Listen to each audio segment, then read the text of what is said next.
हरे कृष्णा। तो आज सनातन धर्म के एक बहुत बड़े सिद्धांत के बारे में चर्चा करेंगे, क्योंकि हम धर्म को जानते नहीं हैं, इसीलिए उसका पालन नहीं करते, इसीलिए उसके प्रति हमारा कोई जो है वो सम्मान नहीं होता है। हिंदू संस्कृति का, सनातन धर्म का जितना ह्रास जो है वो भारतवर्ष में हिंदुओं के द्वारा हुआ है, वो किसी के द्वारा नहीं हुआ है।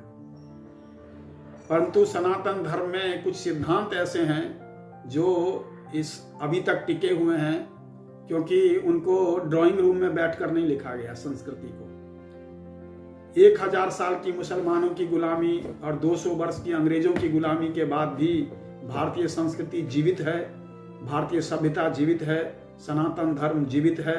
तो उसका मूल कारण यही है कि वो जो सनातन धर्म की जो संस्कृति है और उसमें जो कुछ विधियां हैं, उसमें जो कुछ विचार हैं, उसमें जो कुछ सिद्धांत हैं, वो लोगों के अंदर हैं, वो इनबिल्ट हैं लोगों के अंदर अभी तक। इसी वजह से ये सनातन धर्म संस्कृति बची रही। कई सारे देशों में सांस्कृतिक आक्रमण हुए विदेशी आक्रमणों के साथ, चाइना में, मेसोपोटामिया, ग्रीक, आप समझिए कहीं जहां पर भी बाहरी आक्रमण हुए, ये बड़ी बड़ी संस्कृतियां थी। यूनान की, ग्रीक की संस्कृति, चाइना की संस्कृति, मेसोपोटामिया की संस्कृति। लेकिन विदेशी आक्रमणों में कोई भी संस्कृति टिकी नहीं, हर संस्कृति का ह्रास हो गया और कोई भी संस्कृति का आप सही रूप दिखाई नहीं देता। परंतु सनातन धर्म फिर भी टिका रहा 1200 साल की गुलामी के बाद। उसके वजह यही था, इसको ऋषियों मुनियों ने अपने खून से सींचा था और वो उन जंगलों में बैठ करके उन्होंने उसको आत्मसात कर लिया था अपने हृदय में।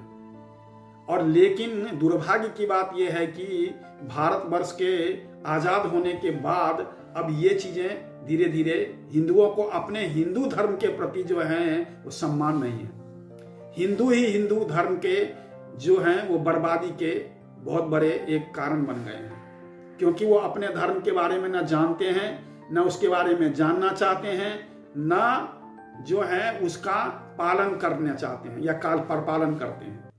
जब जानते ही नहीं तो फिर पालन कैसे करेंगे। और उनका दूसरे धर्मों के प्रति, दूसरे फेथ के प्रति जो है अट्रैक्शन बढ़ा है। सभी एक फेथ है, वो धर्म नहीं है। धर्म केवल सनातन धर्म है। आप यकीन मानिए, जितने भी धर्म हैं, चाहे वो क्राइस्ट हो, चाहे वो इस्लाम हो, चाहे वो कोई और हो, वो सभी बहुत बाद में उत्पन्न हुए हैं और उनका डेट है उत्पन्न होने का। परंतु सनातन धर्म का कोई डेट नहीं है उत्पन्न होने का। तो उन्हीं सनातन धर्म में से आज मैं आपको एक सिद्धांत के बारे में बताना चाह रहा हूं कि सनातन धर्म के लोग जो हैं वो कैसे प्रकृति के प्रति, दूसरों के प्रति कितना सम्मान रखते थे। उसमें से एक उदाहरण को आज मैं प्रस्तुत कर रहा हूं कि मनुष्य मात्र के लिए उन्होंने कहा था कि मनुष्य मात्र की 7 माताएं होती हैं, अर्थात मां को उन्होंने 7 लोगों को मां का दर्जा दिया था। उन्हीं 7 लोगों के बारे में चर्चा करेंगे जिन्हें सनातन धर्म ने अपनी माता का दर्जा दिया हुआ है। तो सबसे पहले है जन्मदात्री मां, जन्म देने वाली मां, है ना। जन्म देने वाली मां हम सब जानते हैं, जिनसे हमारा शरीर का पोषण हुआ है, जिन माता ने हमें 9 महीने तक अपने गर्भ में रखा है, वो हमारी जन्म देने वाली मां हो गई। तो ये पहली माता है। दूसरी माता है धात्री। धात्री का मतलब होता है वो माता जिन्होंने हमारा पालन पोषण किया है ना। कई घरों में आप देखते होंगे कि माताएं इतनी कुछ नहीं करती, तो अपने साथ उनके साथ एक जो है माताएं होती हैं जो बच्चे का ध्यान रखती है। उस बच्चे को खिलाना, पिलाना, उसको सुलाना, ये सारा काम जो है उनके जिम्मे होता है। और कई घरों में तो पूरी तरह से उनके जिम्मे होता है। तो ये इसको बोलते हैं जो धात्री। धात्री का मतलब पालने वाली माँ, है ना। फिर होता है तीसरी जो माँ का दर्जा है वो गुरु की पत्नी को है। अगर हर परिवार में पहले गुरु होते थे तो हर परिवार के एक गुरु होते थे, उन गुरु की जो पत्नी थी उनको ब्राह्मण का दर्जा प्राप्त था। अर्थात गुरु माँ ने भी अगर कुछ कह दिया तो व्यक्ति उसका पालन करते थे।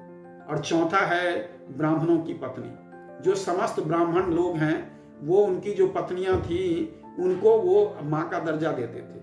तो ब्राह्मण की पत्नी जो है ये चौथे नंबर पर है कि वो एक है।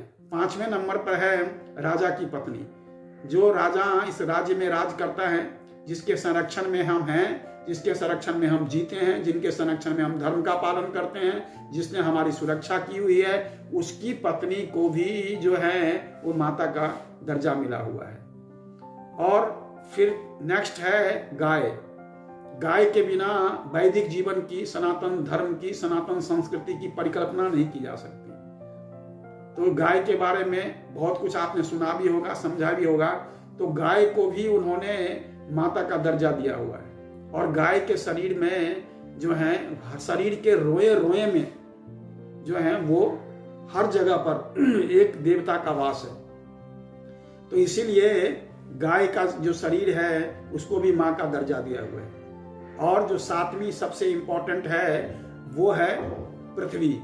पृथ्वी जो सबका पालन करती है, पृथ्वी का भी काम पालन करने का है ना। तो पृथ्वी भी पालन करती है, इसीलिए पृथ्वी को भी माँ का दर्जा दिया गया है। क्योंकि पृथ्वी कैसे पालन करती है? अन्न देती है, हमें जल देती है, अन्न देती है, इसीलिए पृथ्वी पालक है। गाय कैसे पालन करती है? तो गाय जो है दूध देती है, दही देती है, गोमूत्र और ये सब चीज़ों। पहले के समय में जो भोजन बनता था उन कंडों के ऊपर बनता था, तो कंडे गाय से प्राप्त होते थे। तो इसीलिए गाय पालने वाली माँ हो गई। राजा की पत्नी कैसे पालने वाली है? तो राजा की पत्नी के आपके प्रति कोई दुष्ट जो द्वेषपूर्ण व्यवहार नहीं है, और वो चाहते हैं कि हर प्रजा जो है वो फले फूले। तो ये राजा के पत्नी के, इसलिए उनको माँ का दर्जा दिया गया है। ब्राह्मण की पत्नी जो है वो, क्योंकि सबका भला चाहने के लिए ब्राह्मण को समाज का सिर कहा जाता था, तो वो उनका जो भाव होता था उन पत्नियों का कि सभी जो हैं फले फूले, सभी अच्छे से रहें, और यही संदेश जो हैं वो दूसरों में देते थे। इसीलिए ब्राह्मण की पत्नी को माता का दर्जा। गुरु की पत्नी से आशीर्वाद लेकर ही पूरा परिवार गुरु और गुरु की पत्नी के आशीर्वाद से फलता फूलता था। इसीलिए गुरु की पत्नी को भी माता का दर्जा दिया गया। तो ये 7 तरह की माताएं भारतीय संस्कृति में और वेदों में दिया गया है। तो हमारा उनके प्रति बहुत आदर भाव और सम्मान का भाव होना चाहिए। और जहां भी, जिस समय भी हमें लगे कि हम इनके लिए कुछ मदद कर सकते हैं, तो निश्चित रूप से हमें उनके लिए खड़े होने आना चाहिए। यही भारतीय संस्कृति है। हरे कृष्णा।